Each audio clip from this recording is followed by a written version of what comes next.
All right. Here we are again. I think it's live.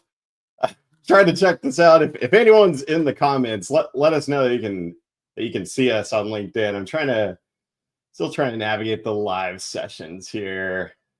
Oh man. I still don't even know how to work the comments yet. Let's check it out. Let's see. I don't know if it's live. It says it's live. We'll just go with it. Figure it out later, I guess. So thanks everyone for joining in for this episode of Get Free 2. We've got Kevin Coombs with Chain. Going to talk a little bit about visibility, other things going on in the industry, a little bit about our partnership, and some pretty cool, bold topics. This is I think our third live episode, so still trying to figure out the kinks. If it, for some reason it's not live, then we'll put the recording out in the next couple days or so. Gonna go ahead and bring Kevin into the stage. Hey, there we are. Hey, there he is. Kevin with Chain. So just so we're clear, we are live right now. We are. I'm just messing with you. I know. I have no idea. That's what's fun about live. Yeah, that's sometimes you can see it on, like, I was trying to go to the event page on LinkedIn, and for some reason it's not live. I don't know, but I don't know. It let me put it out to my LinkedIn. So all right. Well, there we go. Tech guru Kevin live Coombs. somewhere. I don't know. Yeah. Tell us who else you are. Tell us who I am besides a tech guru. Who else you are?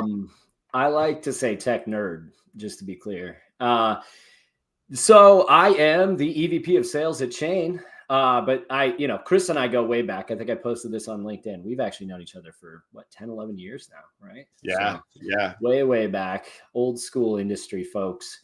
But been in the industry, 13, 14 years now. I was at Carrier Direct when we met. So got into the industry in consulting, doing consultant projects with carriers and brokers and 3PLs up in Chicago. Was up there for about 7 years, and then moved over to the brokerage side for a couple of years. So I was actually working in day-to-day brokerage for a few years, and then got to the tech side about 8-9 years ago. So I actually joined Revenova TMS when they were really early in the process. Actually, I think we had maybe 5 or 6 customers when I got there.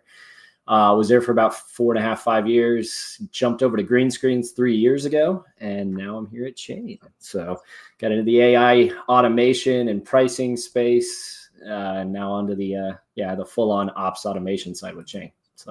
So Carrier Direct, what was your favorite part? Working with me, huh? No. Obviously, working with Cargo Chief in their many iterations of the company. It's funny because I've seen the evolution, right? I was there for the whole thing. Carrier Direct was a blast, actually. So it's really interesting, the story of Carrier Direct, if a lot of people don't know it, which is now Metaphora, which has Ryan Schreiber, Peter Rentschler, some really, really intelligent people. Trisha Dell, who's over there now, she's phenomenal. But the original Carrier Direct crew was myself. Jet McCandless started it. So Jet owns Project 44, for those who don't know. A lot of people know Jet. Joel Klum, who's the COO of Worldwide Express, he and Jet started it together. Eric Moline just launched a new company, but he was part of Baton and a couple other gigs. Brad Berlin, who's one of the co-founders now at Freight Claims. And who am I missing? Yeah, I guess that was the main crew at the beginning. So it's really funny because we all kind of spread out. We're all in tech now in the industry, but we were kind of the core consultants there at the beginning of the process, and then kind of spun off in other areas. So that was a lot of fun. I mean, we were all much younger than we are now. Not to age myself, but I think I started there when I was like 26, 27. So when I was first getting into the industry, and then did a lot of work, got to do a lot of work inside a lot of different brokerages. I mean, we worked with some of the large guys, Coyote, Echo there in Chicago, worked with Werner, worked with several others. But it was cool. Like, I mean, we got to see the tech, we got to see you know, the operations, the sales side of things. So it was, it's like a crash course in freight when you do that stuff. So yeah, I was talking to DJ Aragon over at, well, I met him at Robinson. He was my supervisor. I talked to him yesterday. And like just talking about some of the things that, like, you know, we were blessed with at Robinson, I guess, for a very rich, robust TMS. We had a lot of really cool things in there, but still, I look back and, like, you know, I've shared this with other people that if I started a brokerage tomorrow, like I probably wouldn't have a load board. Like if I couldn't book, you know, cover my freight, I probably didn't do the sell right. Like I didn't have tangible capacity to begin with. And I think of like the problem that Chain solves, and like, what did that exist 10 years ago? No. I mean, a lot of the things that we're doing today didn't exist 7 years ago, you know, 6 years ago, 5 years ago. I think that the shift in brokerage, actually, I just talked about this morning with the guys, the BCS guys, because I was doing a brief overview of Chain and everything for the sponsor day that they're doing today. But, you know, 10 years ago, we were so much more manual in terms of booking freight, tracking freight, all of this sort of stuff, right? I brought up Jet with B44, right? Like the idea of getting all these integrations done and having it all, you know, directly API integrated and easier data flow and that sort of stuff, like what Project 44 has done on the visibility side. We came up with that in that office, Carrier Direct. Like we just were talking about this, like this is broken, you know, like this needs to be fixed, all this manual data processing and stuff for tracking. And the same goes for like what you said, load boards, booking, all this sort of stuff. I mean, this stuff didn't exist. And so, you know, it's about revenue per head, which is what we were talking about this morning. And, you know, back in 10 years ago, it was, you know, maybe I could run 10 loads because there was just so much manual input that needed to be done, from posting loads to calling carriers to booking trucks to bidding things, that sort of stuff. Right. It was all very, very inefficient. And so, now, I mean, with stuff like Chain and Cargo Chief and green screens and all these other solutions, right, that are out there today, around automating a lot of those tasks of bidding, pricing. Look at Highway and some of those, right, around like stuff with compliance, right, and things like that, and vetting. It just makes every single broker that much more efficient. They can double their load volumes, triple, quadruple their load volumes today. So that revenue per head goes from $1 million to $2 million to $3 million, you know, like and that's the thing, right? Where does that stop? Like as we automate more things, as we apply AI in better ways, like how much more efficient do we make these reps? So somebody asked me, I think it was about sometime early Q1. They asked like what was the ideal revenue, annual, I guess ARR, I don't know, annual revenue for a rep, like a sales rep at a brokerage. And I think back then it was like 1.2 was the ideal. Like that was, you know, that means they're keeping their job. They're making some money, at least, I guess, as a sales rep at a brokerage. And you're right. It is. I wonder where that goes. What's the cap? What's the limit? Like 5, 10, who knows? Yeah. And honestly, I don't think there is a limit. You know, I brought up a story this morning, and actually, funny enough, the mutual customer that brought us to where we are in partnership, right, with the C4 rates, and then where we're going with the capacity stuff with Cargo Chief and whatever Chain. So Sims, I brought up a story this morning where they have 2 reps that they probably, you know, I think Sims does 30 to 40 truckloads a day or more. And these 2 reps manage all their carrier sales and all of their track and trace. Crazy. It's crazy. Yeah. And they're new to the industry. They're like both like a year out of school. Yeah. It's wild, dude. Cause like I had at Robinson, we had a guy, called him Ricardo. But he had he booked so much freight, he had like a 5th monitor or something. And it was like, he was looking like 900 loads a month, I think. And like at any other brokerage, like you're usually capped right around like, I'd probably say like 250 if you don't have tech. Right. Where like we have some customers that have reps booking like 750 loads, and they don't have a TMS like Navisphere. Yeah. They have a great TMS logistically, and it's crazy like how, like, what you can do with tech, and it doesn't have to be so traditional. So I guess the next question, what will the next rep be Chat GPT?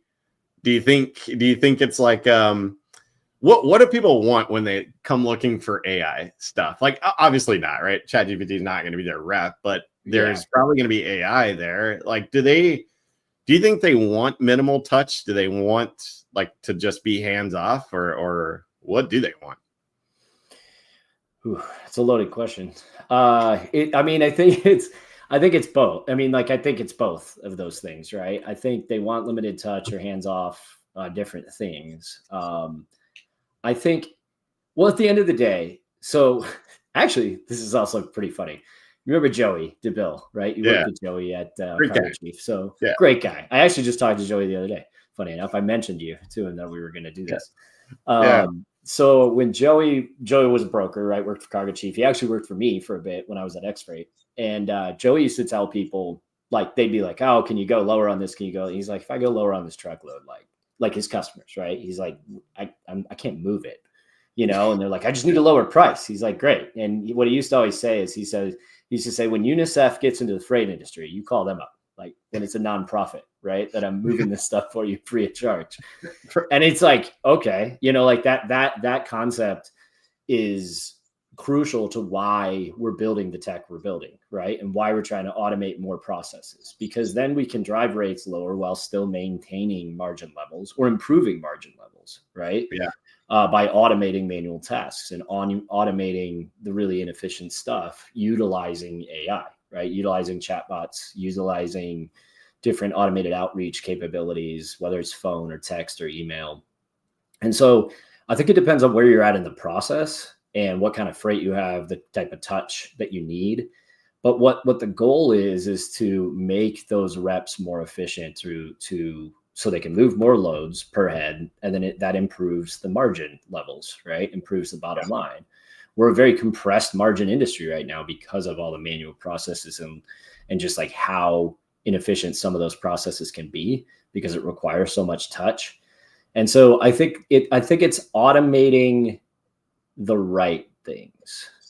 It's like automating the right things so that you can free up time to focus on the tasks that require a more hands-on approach. And I guess that varies broker by broker, right? So it's really about finding the right places to automate that improves the bottom line. You think one thing I think that is it's sort of did like I actually answer your question, or did I kinda? Yeah, no. So it's like augmentation right now. It kind of feels like there's a phase. Yes. Right, you're making them more efficient. Yeah. Yes. Then who knows? I'll ask this a little bit later, but it's interesting because, like, our most successful customers look at carrier sales as a pipeline, not a transaction. That's because they're able to, with what you guys do with offer management, like that's something that's coming. Like they want more of like progression on that side, because like traditionally you don't have time to it's not carrier sales. It's just a fucking, I don't know, transaction deal. It's just do you have a truck? No, okay, bye. And it's just moving, and nobody stops to think about, like, where is the origin of the problem coming from? And it's usually the load board, or it's usually a process that's broken, and they just don't have the tools in place to, like, position them where they need to be, where, like, augmentation automation can do that, to put them where they have to be. Which kind of brings me to the next thing. Like, you guys talk about freight visibility, but in a word, modern freight visibility. To those who don't know, what is that?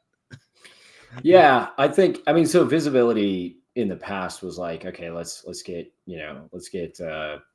as much data as we can, like, flowing in, geofencing or something, right? Where we're getting geofences off the trucks. We know where it's at. which we've had for a while now, right? We started doing that a while back. It went from pinging cell phones to, apps because the FCC changed all the regulations. And then, ELDs and any other methods. And we still use all those methods today, right? It could be an API to an ELD provider. It could be a EDI transaction. It could be a geofence from an app that they're tracking on an app. And that's table stakes, right? Like, you're going to have to be able to live track trucks in some way, shape, or form, or multiple ways. I think the modern piece of that, and like improving the process and like making it better, is introducing, it's not just AI, right? I think that's the struggle. Like, people are like, just introduce AI and let it automate everything. It's like, well, that doesn't. Freight has specific workflow and process, and it's very complicated in that, even in a single brokerage across multiple customers, there's going to be requirements. There's going to be SOPs that require specific touches at specific times. The one example I always use is like, you got a multi-stop load and this customer wants a picture of every drop off, every delivery of every pallet, right? So you got to remember to reach out. You got to remember to tell the driver to take a picture and send it to you and whatever. And so that type of stuff is where the foundational piece of that modern visibility is. You need a workflow engine. You got to have a platform. You got to bring it all into one place, right? From booking to delivery. And so that you have the paper trail, you've got the info, then you can build the workflow and the automation so that you've got each individual SOP basically internalized in the system so that it goes off without a hitch and nothing's missed at that point. And then introducing the AI component to that, now you can actually automate the communication layer, right? You can actually automate the outreach.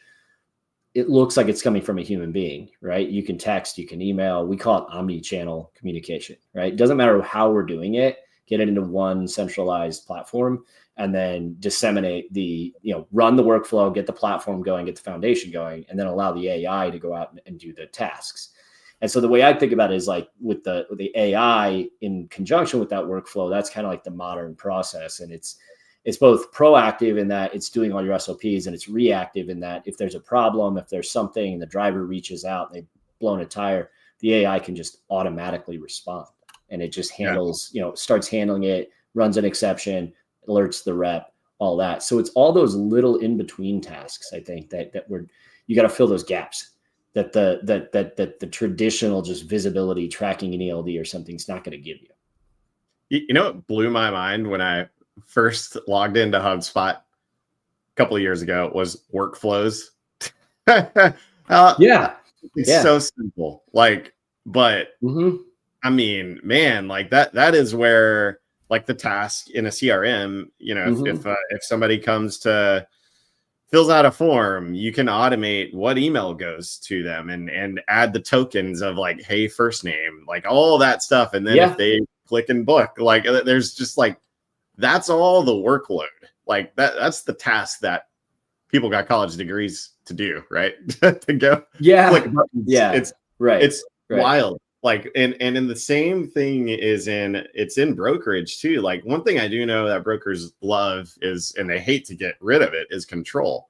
Like, they want so much control over like the relationship, or like, and to them, sometimes that means calling and saying, do you have a truck, or like clicking the buttons because whatever reason it's easier to do. I don't know. I mean, it's just bizarre, like how we think of things moving this, like, a hubs or a CRM type function into logistics. Like, a lot of brokers, like carrier reps, probably don't even log into a CRM. Like, I didn't even know what that was until I was in sales. And CRMs are kind of useless for freight, though, right? Yeah, like the CRMs have to be adapted because it's all geared towards its product sales, and we don't like freight in brokerage. You don't do product sales. So that's where we come in, right? Like it's the offer management, the visibility, those things that people don't like. You don't. It's your workflow toolkit. Like, you don't have to do all those things, and that it's just interesting to see, like, when we get people coming to us that, maybe they're on a legacy TMS or just one that's not integrated, and they don't have those functions that's where we bolt on and give them the outcome that they want. And that's what the AI is supposed to do. Give them the outcome, not take the relationship away. I think you said it best, like AI is not here to take your job. Yeah, no, it's not about that. I think that's it, right? It's about, you said it too, right? It's about augmentation. It's about actually making them more efficient. It's like making them better, right? Giving them superpowers so that now they can go out and they can just do their jobs. Do the things that humans are good at. That's what I say a lot. I've said this with green screens forever, so it's becoming cliche, but like do the things that they're good at. They're good at relationships and driving revenue. Yeah. Right. Like that. Those are the two things that human beings are better at than AI. Sales, right? And building relationships in terms of the empathy, the sympathy, that sort of stuff, that they can go out and handle problems and exceptions and manage that sort of stuff in the ops process specifically. And so I think, and that's where AI right now specifically is not going to be great. Like it's not going to be great at that. Like you can put in an AI voice bot and it's going to have phone calls, but you're going to be transferring a lot of calls to people. Once they start realizing they're talking to a bot, or once they start realizing there's like not that, bot's not going to get on the phone and be like, oh, hey, John from Alabama, like, did you see that Iron Bowl last night? Man, that sucks that Alabama lost to Auburn. Like it's not going to do that. So that's human interaction, right? Those are the things that's where you make those connections. And that's what good salespeople do. That's what good customer service people do. Like they kind of have that cognitive ability to go out and do that. And like a voice bot's not going to do that. And a chat bot's not going to do that. Right. But they are good at individual small tasks. Like I got to get a ETA. I got to do a check call. Hey, I got to tell a carrier like that bid for $1,000 when I only have $900 in it. You got to do better. He says, no, you decline the offer. Right. Those are easy, simple things that it can do. So I want to ask something. So like this, somewhat related to what we do and like helping, giving people quality offers, not just noise, I think, and how you guys like vet through the offers and things, like where fraud was a big thing and still is. I kind of feel like it's I don't know if it's not becoming such a big problem. Like I was talking to somebody yesterday who said we only had 3 loads stolen in the last 2 years.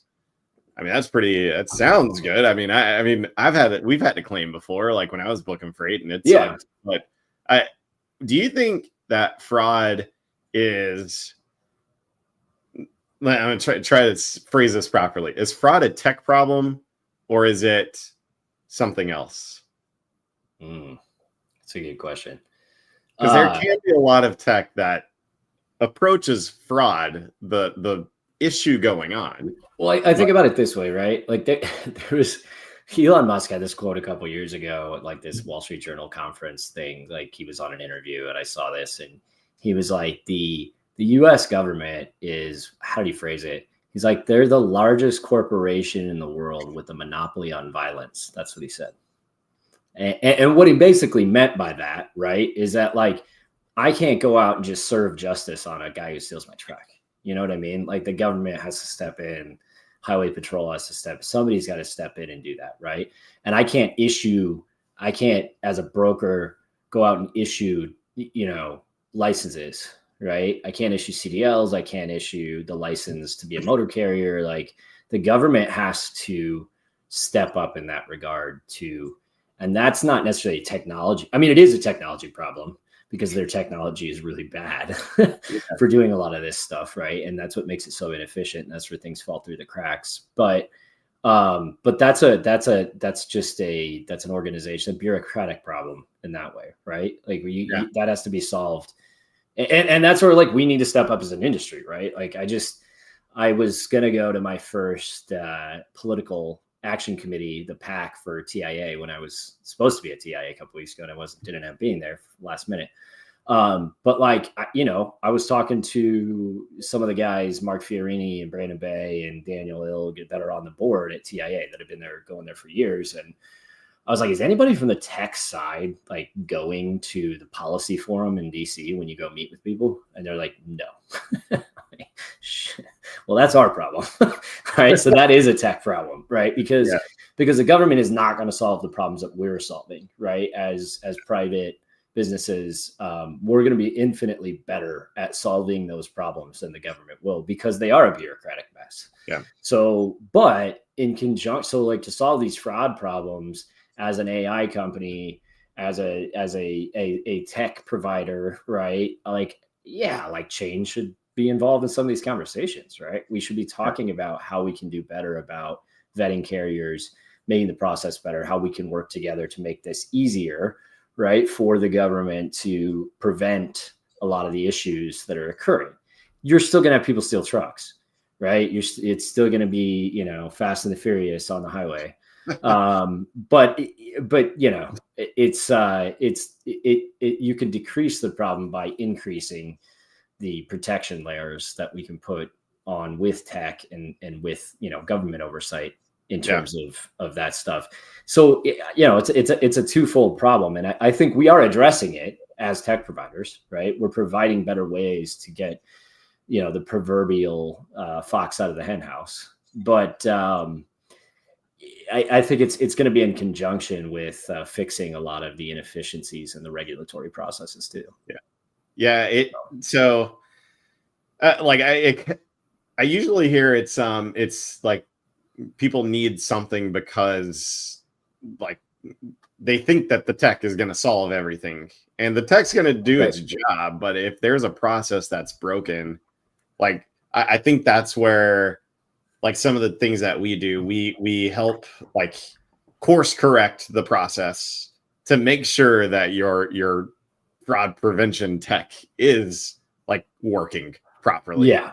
I think that's like, because I look at it as like sort of like it's both. It's like a tech and a process. Like a lot of companies will just sell the tech and then, you know, just you're on your own at that point. There's no voice of feedback. There's no feedback loop. There's nothing like to make sure that they're successful. It's just like, here, you bought the goods, your renewal date's this day, just and there's no like successful implementation. And I think that takes me to like a load board. So, and a bold one here, I guess, because I think I asked Chris. I think I did ask Chris at Sims this on one of the other episodes. Some question variation of this is are we at the death of a load board? And if it is the spot market, how does the spot market change? Is it broken, or is it just getting exposed because of like the traditional board? Yeah, that's a good question. You're just coming with all the good questions. I've said that like 6 times. You know, good old ChatGPT there for you. Exactly. AI. How many times can we say AI today? That's the real question. Yeah. So I think the load board thing, it's I'm going to say this and it's going to sound mean, but I don't mean it in a bad way, but the load boards are kind of like cockroaches, right? Like you can't, it's so hard to get rid of them, right? Like it's so like they just survive. But I mean that because they have good survival skills, right? Like they survive, you know, everything. Cockroaches will survive a nuclear holocaust, right? Like it's, but I say that, right, because it's like that's why load boards haven't gone away, because there's always going to be this situation where the market is constantly shifting. It's tightening, it's loosening, right? And then we're going to have to go out and find capacity in other ways, right? We may have a pandemic. Let's hope we don't have another one again. But you know, like that, like those situations, curveballs like that, port problems that we've had in the past. You know, 10 years ago we had a port strike that really gummed things up, right? And so it got harder and harder to find carriers because capacity got weird once the backflow came out, and it was like, holy crap, we have too much freight for not enough trucks. And so it's, you know, I think that's the hard thing with getting rid of load boards, is because like, where am I going to go 25th hour if I need a truck immediately? And so eliminating that need or eliminating that reliance on the load board comes down to what we're talking about, right? Being more efficient, having faster ways to find the right carrier within your network or even outside your network without having to go out and just post and pray. Yeah. And so I think yes, I think we're headed to a direction where load boards become obsolete because, the fraud problems, everything else, we don't want to deal with just random carriers that are out there just trolling boards. Right. But that's funny. I use trolling in the right concept, like not like internet trolling. Yeah. Double entendre if you think about it. Yeah. Like carriers I saw. So this is interesting, like the trolling, right? Like, yeah, I saw I fucking TikTok carriers, and they're very expressive about their opinions on things. And I saw one where this guy was like, I needed a load. So from the carrier perspective, I really needed a load. And he called all his brokers, he called his shipper contacts, and he needed to get to wherever he was going. Looked up, DET truck stop, didn't see anything that fit for what that carrier needed. And he found another board that had loads. Like it's crazy to me to think that shit's not consolidated enough already. Like there's not because we're not in the load board space, but it's like how why did the carrier have to go through all of these things to try to find a load? Like, I mean, even in us, what we do, we send, carriers the load offers like with their brokers. So at least we're killing the search so the carrier doesn't have to look for stuff. But still, like, do you see, like, I don't know. So it's kind of like a different conversation, but the consolidation of freight tech, like there's a lot of acquisitions going on. There's both like brokers acquiring other brokerages. Maybe it's with cross-border or whatever the fuck it is. I have no idea. But like, why is there just like so much, what's the word? Disparity, I guess. I don't know. Like, why is there so much? Yeah. Like it's just everywhere. Like, a good word for it. They can't. Yeah. I don't know. I think because the market's fragmented. That's why I say that. Like, I think the freight market is just fragmented. The supply chain is fragmented, right? You've got a lot of touch points at different times in the product flow to get from point A to point B to the end user or to the final retailer or whatever. And so I think that's where you run into that issue. I would challenge that though too, because it's like, like the carrier saying like, I had to go to 6 boards just before I found the freight that I could get. And it's like, well, was it freight that you could get or freight that you wanted? Those are two different questions, right? Because like if I can find a load, $5 a mile on but the one that I want with the right price for the right freight in the right area at the right time, and that's where the fragmentation comes in, though, right? Like it's about looking at all those variables of what the right load is for that TikTok carrier, right? And getting it in their hands as fast as possible without them having to go from board to board to board. And that's what you're talking about. Like, we aren't in the load board space, but what we are in is the efficiency space and the automation space, where what we're trying to solve for is, okay, you don't have to go to all these boards. I'm going to service up a load to you, or a few loads, right, that fit the exact criteria that you want. You can choose the one you want quickly and easily. And I think that's how you get that's how you get away from fraud. Yeah. Because you're not just going out and finding random carriers, or random carriers aren't just going out and finding your loads. Yeah. And two, it's what starts to free you from having to go post and pray, right? And just go to the load boards and hope that you find the right guy and he finds you. And it's like carrier dating app, like hope that he swipes right and you swipe right, and then we get the right match.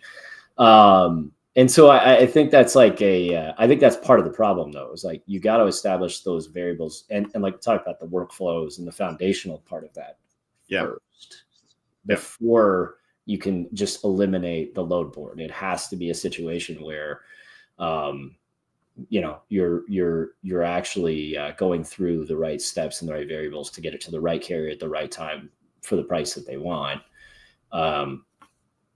And that's kind of the fragmentation, though. That's the problem, right? Freight's all over the place for different prices, for different reasons, for different commodities. And it's about using the tools that we have and the technology we have to kind of bring that fragmentation together, the data fragmentation.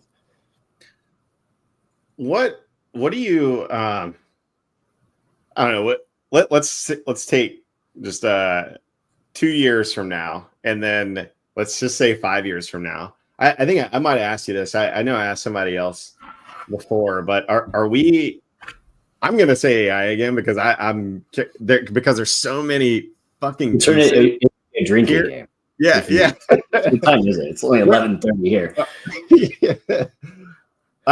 Are we hitting the ceiling is one question, or in two, what is it going to take if we're not? What is it going to take to really like embrace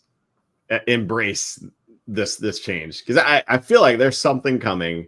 Like we've seen an uptick in like it's weird. Like the last like 30 days, we had an uptick of like traffic coming to us, and that like there's something going on. I mean, sure, the market, whatever, but automation and AI in general, those are the two. Are we near a ceiling? And if not, what is it going to look like? So if you think about it from a tech perspective, I mean, ceilings are just smashed all the time, right? I mean, like if you look at like, I mean, it's like Moore's law, right? Yeah, exactly. It's Moore's law. You just take the whole like ChatGPT and then the DeepSeek thing that happened in China, and it's just like, we just keep smashing the barriers down, and then computing power just keeps getting faster and faster. You look at like the NVIDIA stuff, right? If you look at NVIDIA and what they've done, it's like, it's exponential. Their processors are of like the transactions that their computer processors can run are, 25x what they were 3 years ago. And so, the ceiling is really just innovation then, right? It's using the computing power and it's using the technology that we have to improve upon the current processes that we have in the freight industry and that we have across, this problem, right? Whether it's fraud, whether it's covering loads, whether it's tracking loads. It's hard to say because you don't have a crystal ball, and things get gummed up by having major world events and geopolitical events and different things like that slow down progress a little bit on these things. But like, I don't know. I mean, like in 5 years, are we use the revenue per head thing as an example, right? If revenue per head today is $1.5 million on average at a brokerage or a 3PL or something, in 5 years, is it going to be 10 million a head? Yeah, I don't know. Could be. I mean, it's possible if we get the right tech in the right way. And you mentioned it a second ago, right? It's not just getting the tech. It's not just building it. It's implementing it. It's actually implementing the technology, the change management, all that sort of stuff. Actually, are you doing that? Are you doing that panel at the PCS? PCS? Yeah. No, but panel? I'll listen in, because that implementation is like, I think we tech and users, brokers, have to get better at implementation. I think there's like something we noticed like 6 months ago, or I don't know, maybe 8 months ago now, was that implementation piece. Like, it's so critical to like having a successful launch, and you got to have like the change management stuff. Like that's got to be one of the first things that we overturn. I don't know. So, but yeah, I think that's a fair like assumption of it. I haven't thought about it as a ceiling, and then like just building another floor to it, because it's kind of like, I mean, where we are today and then where we're gonna be. It's I don't know. Well, the ceiling and the floor thing is actually an interesting way to think about it, right? Because like you could hit the ceiling at your brokerage for very specific reasons, right? And then you get on the elevator and go to the next floor when you adjust the change management, continue the analogy, right? Like when you adjust the change management, you keep moving more towards the penthouse, and then the penthouse isn't the penthouse anymore once somebody smashes that ceiling, which is going to continue to happen, right? The more investment in the tech, the better that the change management is handled, and the more efficient that these brokerages and 3PLs and carriers and everybody else, shippers and everything else in the process becomes, the more you can bring the data together. Then you just start building more floors, right? And you keep moving up. So yeah, maybe the ceiling is your your process is implementing the tech and the change management, and then to get to the next floor is like mastering that, right, and getting to the next step. One of those pieces, as we wrap up here, is our partnership. Yeah. Mm-hmm. So we have today, and you can share in a second, but I think our rates pass over to the Chain app today. Yes. And then what's next is what, like, you know, we had a good conversation with Chris and Greg, Sims and Concept there at the TIA show about RFP automation, like things that are like using our capacity to like push offers into the Chain app. That's like now that the user can just like manage offers to streamline their workflow. Like, you know, we're talking about workflows. Like, any color on that you can spill? You guys also had a recent product announcement, yeah? We did. We had a couple things that we've been working on. So, yeah, I can share it if you wanted me to share it. I've got it. Yeah, let's should be able to. Share I think it's gonna ask me to like move it on stage or something. Yeah, I'm sharing it now. So if you can. Are you? Maybe. Oh, there we are. There we go. Hey, there it is. So yeah, so this is Chain's booking platform. So this is actually Sims. Just slide down there. But because I had to get an environment that had it enabled on it, right, with like real rates. Yeah. All good. Chris doesn't care. And Teddy and I went to college together. So if Teddy wants to come beat me up, he knows where I live. All right. There we go. Sims. So yeah. So anyways, the Chain booking platform for us is relatively new, right? We started on the tracking visibility side, introducing AI and the autopilot to manage a lot of those manual tasks that we already talked about. The booking piece is where we're working together, right, on Cargo Chief and in other ways as well, like with carrier compliance and fraud and like highways, you know, vetting process, things like that we're working on. But like you said, our goal as a platform with Chain is to bring all the offer management into one place. So like as you're collecting offers, as you're collecting the stuff, it doesn't matter where it comes from. You can email the carriers and they can offer it back. They can email you, they can text you, they could, you know, you could be on a load board, right? You could post it out, and we have different various ways to collect that back through different links or emails. So our goal is to facilitate that process to get your offers into a single platform, and then facilitate communication in that same platform so that as those trucking carriers come in, as that information comes in, right, then you are actually facilitating the offer management process within here, right? You see decline pending, bookmarked, the offers coming in from these different carriers. And then what we're doing with you guys today with C4 is bringing in those rate levels, bringing in the confidence intervals, bringing in the information around that, right? If I want to go out to C4 and go to the dashboard, I can just click dashboard. It'll pop up in my browser. I'm not logged in, so I'm not going to do it in C4 anyways. And so it's bringing those additional integrations into the process as well, right? So your rates, what are all the things you need? You got to be able to price it. You guys got to be able to get the carriers on it and cover it, right? You got to be able to, you know, like, I don't know why you bookmarked that. That was $1,200 for a $3,100 load. Anyways, so the next step in this process is like getting away from load boards. So like what we're working on with Cargo Chief right now is your capacity management functions. And then with suggestions, like right now today, we're pulling up prior loads, you know, what they've moved, what they moved it for, all that sort of stuff. You know, going forward, what we're going to be doing is bringing in Cargo Chief's capacity and bringing in other capacity. So then quickly and easily, you guys can service up. These are the best carriers to go out to, send this offer, get it back, right? And then we're collecting those offers from various locations or other things that they may be using, right? So we're doing some algorithmic approaches. So the new thing that you were talking about that we just released, if somebody uses us, like Sims is a great example of this. So Sims uses Chain for autopilot, which is the AI functions that we have to do all the automation and the workflows and communication. Sims also uses us for booking and for tracking. So we're facilitating that booking through to delivery process for them. Well, the beauty of having tracking and booking on the same platform is we know who's empty and where. Right. Yeah. So backhaul opportunities, right? So in the tracking process now, what we're doing alongside the booking is, hey, Mr. Carrier, you're about to unload today. I've got a pickup for tomorrow morning in this location. Here, you can give us an offer here, right? And immediately identify backhauls. And the reps don't have to do it at all. The autopilot goes into action. The AI is monitoring all the bookings that are on the board, they're on the load board, right? Any available loads. It's also monitoring all the tracking and deliveries.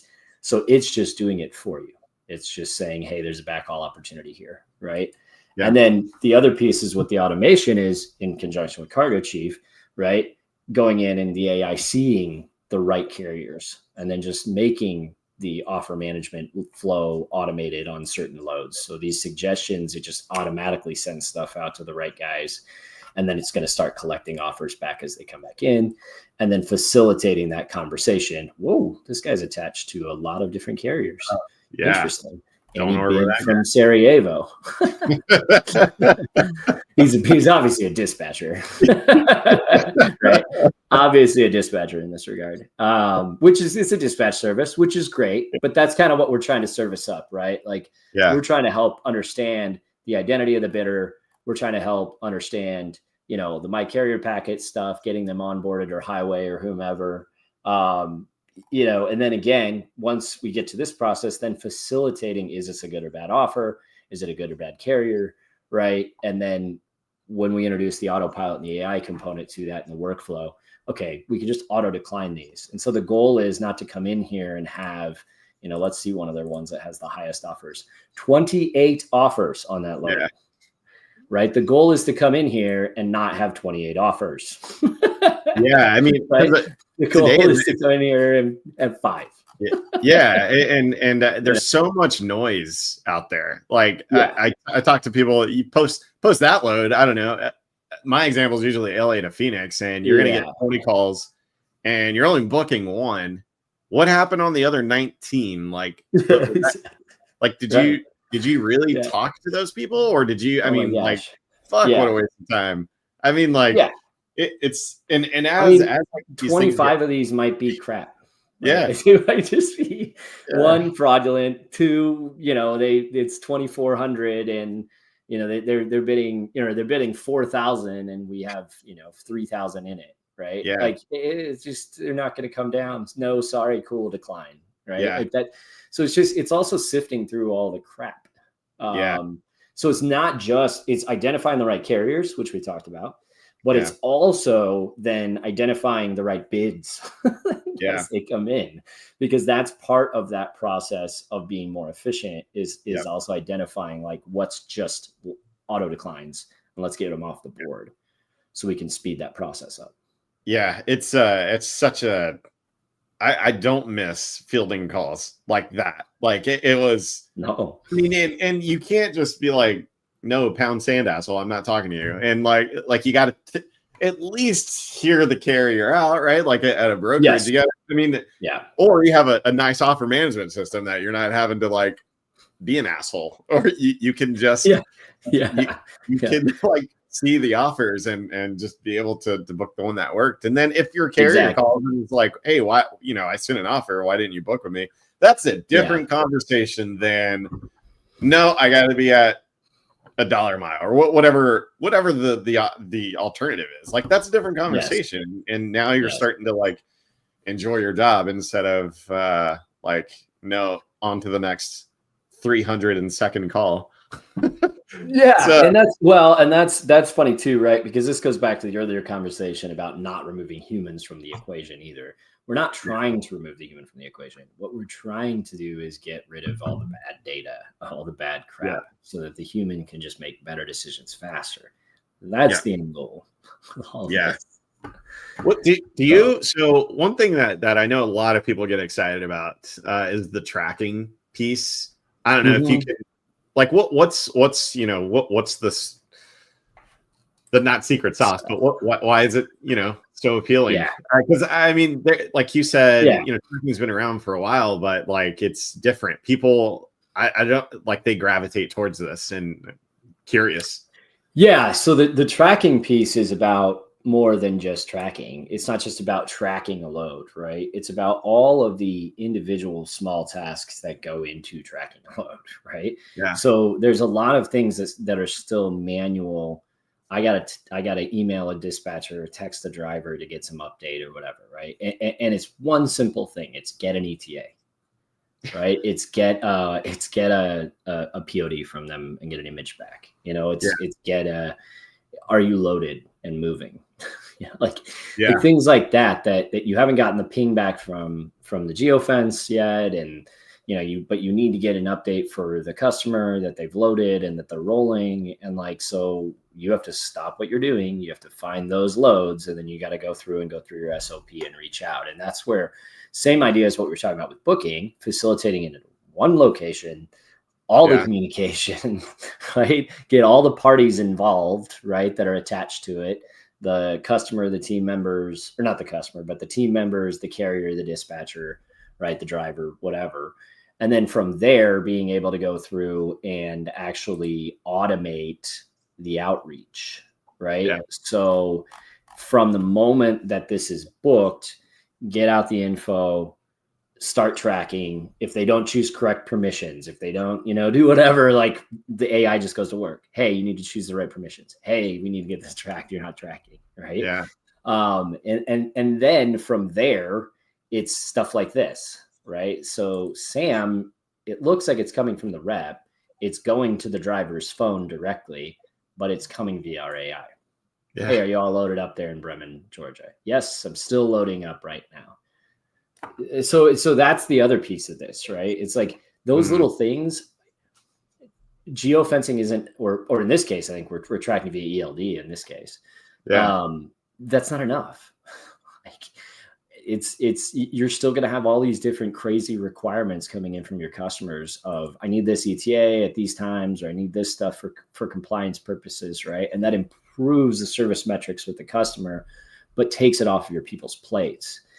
And AI can monitor every load at all times, 24/7 for these changes and updates and all that sort of stuff. So when you have all of the info, the appointment times, pickup times, the changes coming in from the TMS, everything that's going on, then the AI can just go to work and run your SOPs for you in that process, right?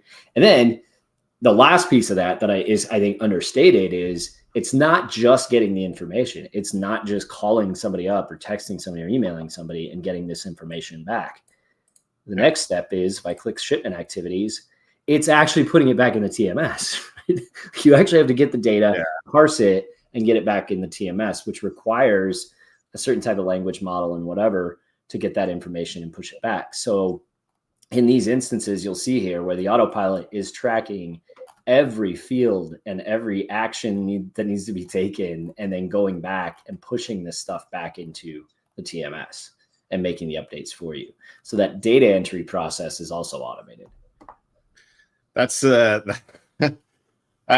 had the last episode we had was they were talking about, Packer Freight was talking about the automation, the booking agent will take the load data, go to cargo chief, send the load offer to the carrier engages, that offer goes back to the TMS, then it triggers the assignment, the rate con, that goes back to the carrier. Nobody has to do anything. And it's about getting it back to the TMS and back out of the TMS to the carrier. Because that's all work. And it's wild, man, just to think about. Just a lot of touches that are pretty. You said it earlier, which is funny. Is this what you got a college degree for? Yeah. to send little messages and get these things back and then put them back in the TMS to be a data entry clerk? No. Yeah. You want Sam and these people out there doing more work, generating more revenue, managing exceptions, right? I mean, that's the other thing that we do. The AI will identify exceptions, identify issues in this process, right? Status changes, that sort of stuff. So if there is an issue in here, it'll immediately say, this field will say shipment, exception detected or issue detected.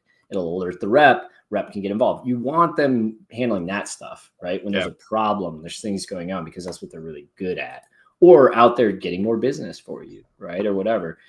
So it's just about, it's not about eliminating these people from the process. It's just about repositioning them so that they're one, more efficient, but two, like more effective, like at doing their jobs. Yeah. It's wild just to think about where brokerage is today. We'll take that. Let's see if I click this button properly. There we go. All right, Kevin, I appreciate it, man. It's always good, man. I don't know that we've had a full demo yet, but that was cool. That was cool to have a cool view there. But any last tidbits for the audience? Words of advice? What are they going to do the next? No, I mean, I think we touched on a big topic here, right? Like that is everything I just showed you. Obviously, it's very cool. It's cool. You can automate this stuff. You can manage this stuff easier, more efficiently, more effectively. At the end of the day, though, it comes down to change management. You have to be prepared. You have to be asking the right questions, getting the right information done, right? If somebody comes in and tells you, yeah, we can program that. Yeah, we can build that. Like, you're already losing at that point, right? Like, you have to have this stuff ready to go so that then you can internalize your SOPs or whatever, and then you can manage this. And so having the right leadership involved, having the right people involved to get these things done efficiently is a huge, that implementation process of the tech and getting that stuff done is just as important as the tech itself. And so I think that's the other thing. Like, I think we just all need to be better about that change management process and implementing these things as well to make it work. That's it. Kevin, appreciate it, man. It's been a pleasure. I'll catch you next week. Next week, man. BCS. Already Wednesday. Already there. It's already Wednesday. Be there. Crazy. Yep. A few days. BCS mention, if anyone's on the fence, go. Do it. Awesome. Great conference. Great conference. Yeah. Meet carriers. Panels? I'm doing a panel out there on visibility, actually. So, there we go. Yeah. Check it out. Cool. All right. I'm going to end this stream. Hang on here.